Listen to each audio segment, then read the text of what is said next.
For many of us in America, shariya is a household word, familiar from the media and political debates.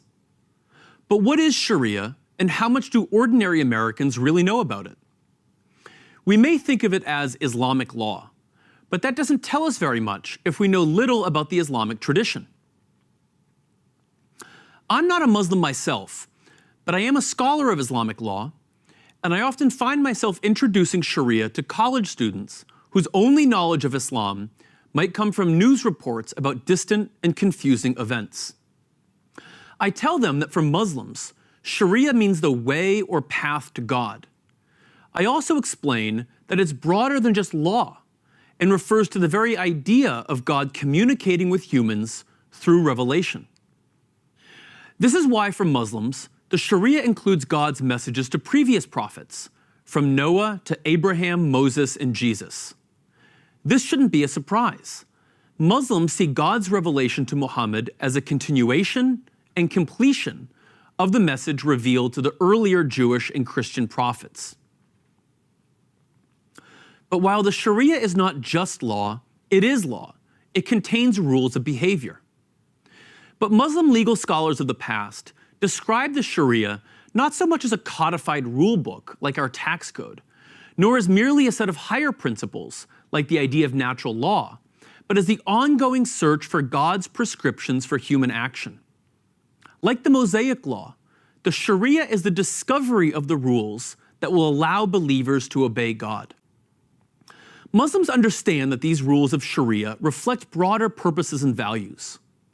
Scholars and theologians have traditionally said that the entire shariya is designed to protect human welfare, which they define through 6 core universal interests: life, religion, reason, wealth, family, and honor. For example, the shariya prohibits the consumption of alcohol, but scholars don't just say that this is because God has forbidden it, but also because it is God's will that humans protect and preserve their reason or intellect, which is necessary for making correct moral decisions. The shariya also prohibits sexual relations outside of marriage. This is not just because of divine decree, but because it preserves family bonds. At the same time, the shariya prohibits false accusations of sexual immorality. This protects human dignity and honor, which are necessary for living a good life. So the shariya should first be understood by its goals and values before its rules. What then are those rules? And if they are not codified, how are they known? Muslim jurists discovered these rules through 4 primary sources: the Quran, the words and actions of the Prophet Muhammad, the universal agreement about a matter by the Muslim community or its scholars, and the careful use of analogy.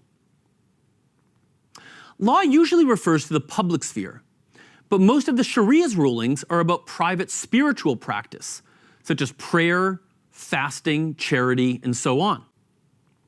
And while rulings on social relations from marriage, divorce, sales, contracts, and inheritance remain a living part of the shariya, their implementation in modern societies varies from country to country. Sometimes it is based purely on personal conviction, as in the case of American Muslims voluntarily giving to charity or following Islamic finance laws. Importantly, very few of the areas of behavior and social relations that the shariya governs have only a single rule on which all jurists agree. Scholars always accepted and recognized reasonable disagreement, because interpretation could rarely provide complete certainty about God's intentions.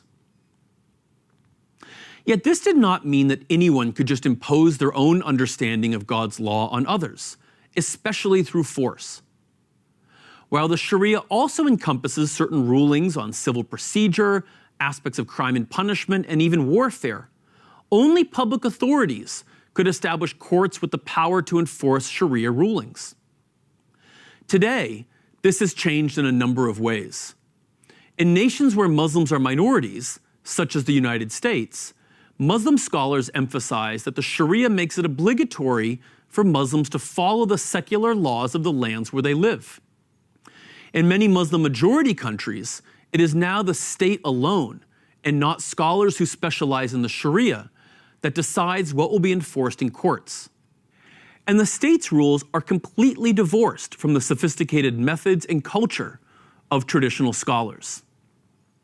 So when we say that some modern states apply the shariya, we need to remember that states may have picked and chosen certain rulings, but isolated rules alone don't represent the meaning and spirit of the shariya. But this is what is still true for Muslims today. They see the shariya as primarily about finding the path to God and about making this world an abode of justice.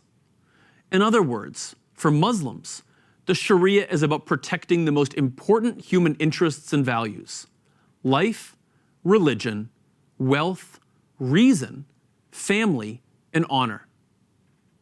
I'm Andrew March,